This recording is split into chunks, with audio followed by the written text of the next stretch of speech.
Hey guys, Rob here with eBuyer Gaming. Today I'm joined by Dave from Alphacool. We're going to be taking a look at custom loop water cooling. So Dave's going to quickly give us a brief overview of this kit, which is the Eissturm. Is that the Eissturm. The Eissturm kit.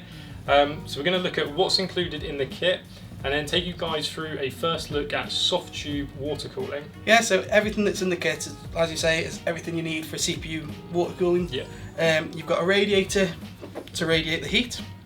You've got tubing, you've got the fittings for the tubing, and then also you've got things like the CPU block, which is the important thing, that obviously sits on your CPU and does the same as a normal heatsink. Yep. You've also got the fluid, which is included as well.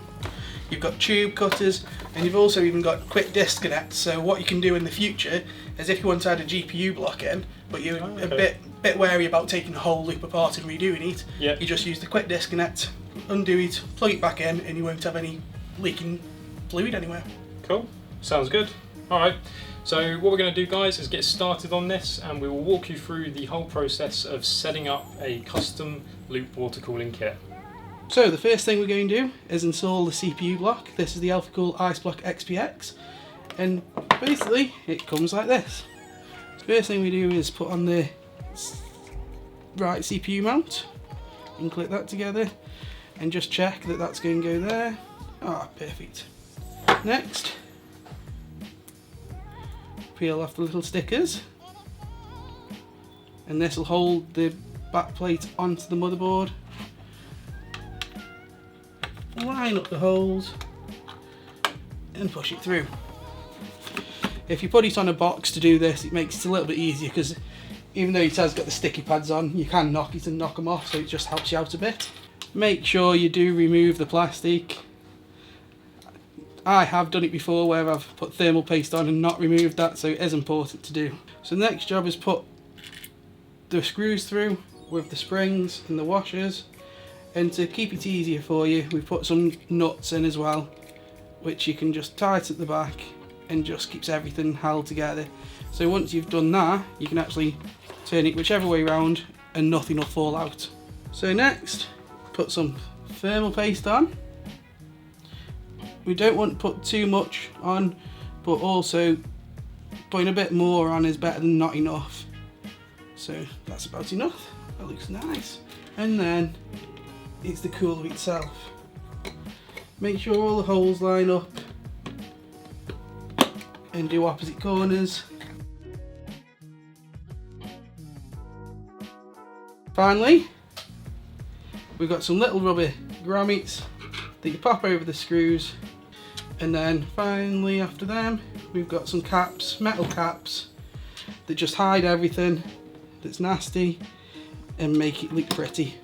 So inside the CPU block, you've actually got the writing in and out, and this is just to show you where the flow goes.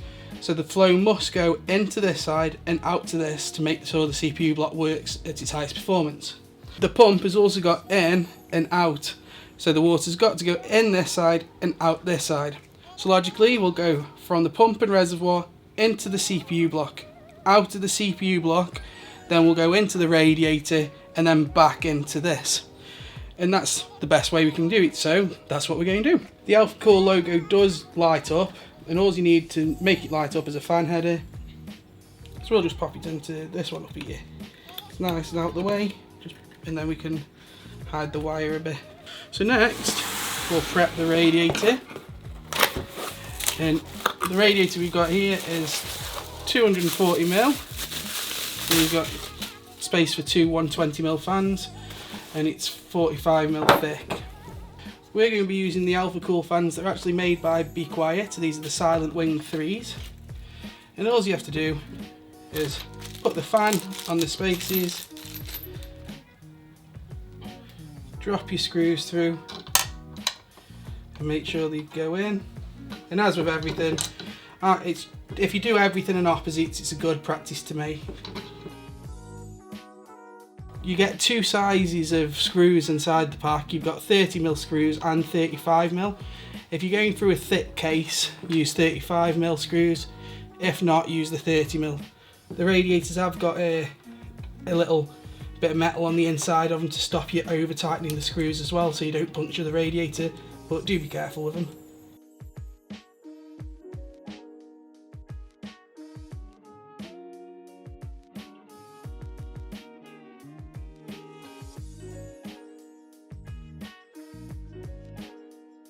On the radiator itself, there's actually 7 ports. There's 6 on the front chambers and then a rear one on the back to help you bleed the radiator.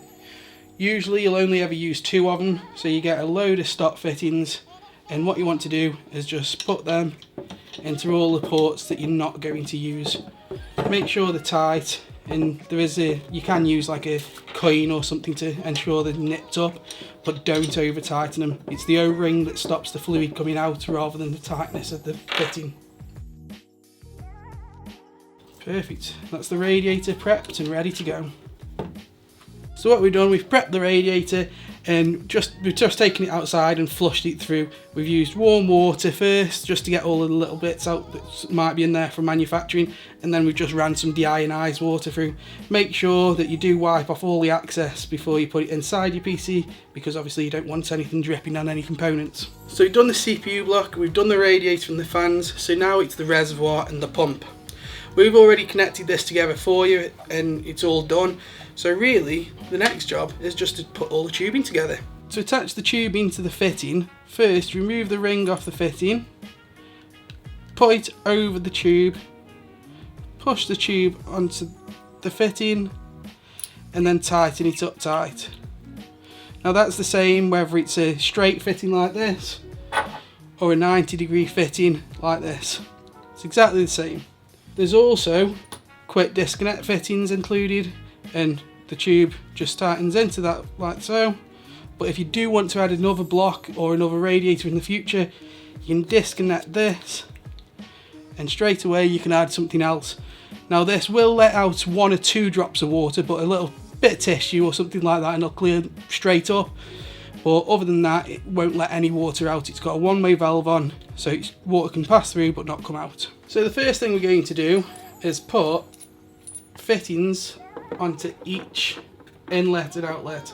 So you've got, what you want to do as well is make sure the finger tight. You don't need to use any tools. That's it. And make sure you put the rings to one side, out the way. So we know, because it says on the inside, this side is the inlet, that side is the outlet. So we'll use them on there. On the pump and res, I'm going to use a 90-degree fitting, and this one just goes onto here, and the only reason I'm using this is to make it easier to see the tubing. If this was inside your case, obviously it depends entirely upon your case where your radiator goes and where your reservoir goes. So now the fitting's installed, we need to go from there to here. We don't do that with a bit of tube. The easiest way to actually measure it is to do it by eye, like so. So we know that's going to go to both fittings with a quite nice bend. We've got a tube cutter and we put that on the tube and just press it through. And that's it. You've cut the tube both sides.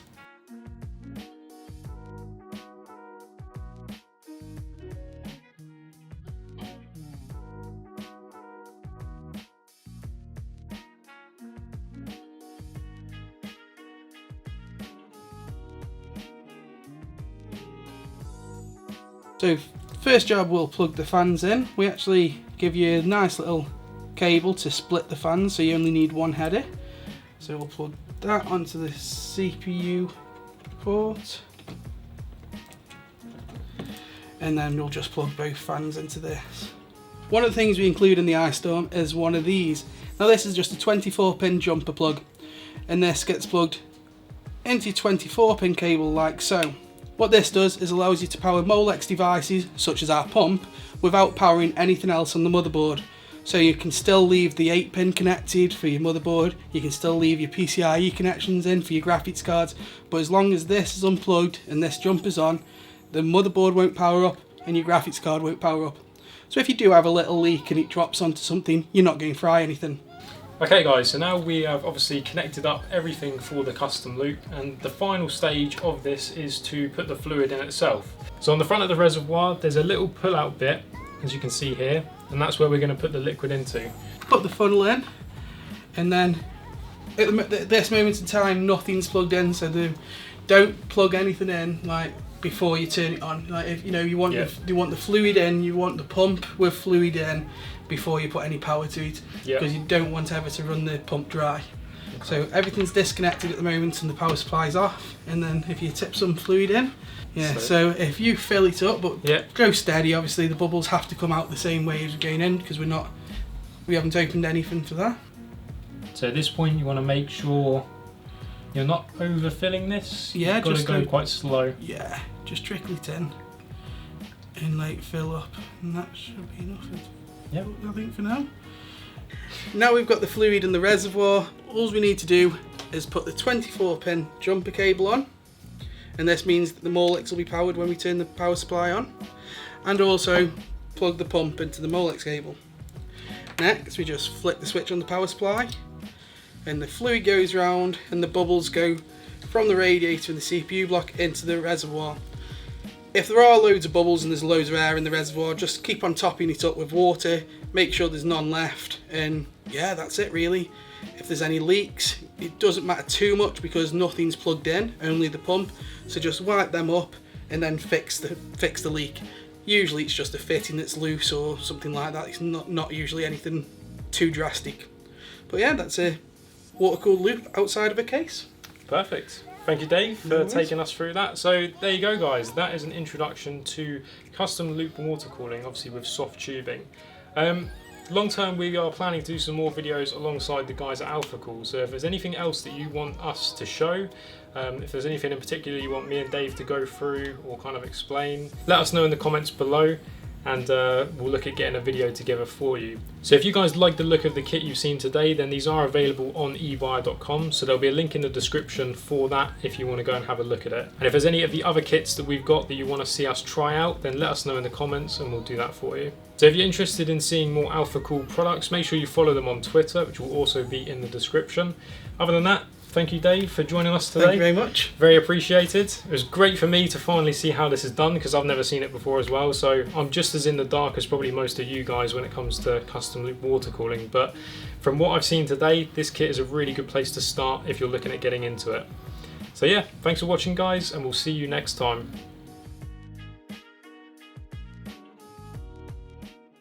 Using the Alphacool Eissturm. I said it wrong again. What? It's fine. Is it Eissturm? Yeah, well, say Eissturm and then. Eissturm? Oh no. This is why you don't trust me doing this. You had one job. Alright. Yeah, so I can't see what you're doing, so I'm going to be very careful. What I'll do is I'll lift this up a bit so I can actually. Yep. So we're going to start slowly filling it up. That's it. Oh. Alright. Yeah, I'd be a little bit careful. It's going everywhere, I think. Oh yeah, what's it leaking out? It's coming out of this. Yeah, so everything in the kit isn't. This one's 35. We do this. I'll send you a monster rad down. That's 90mm thick. 90mm. Something like that, yeah. Like so. Hang on. You plug in the Molex cable, the best connector in the world. Already done for you, really.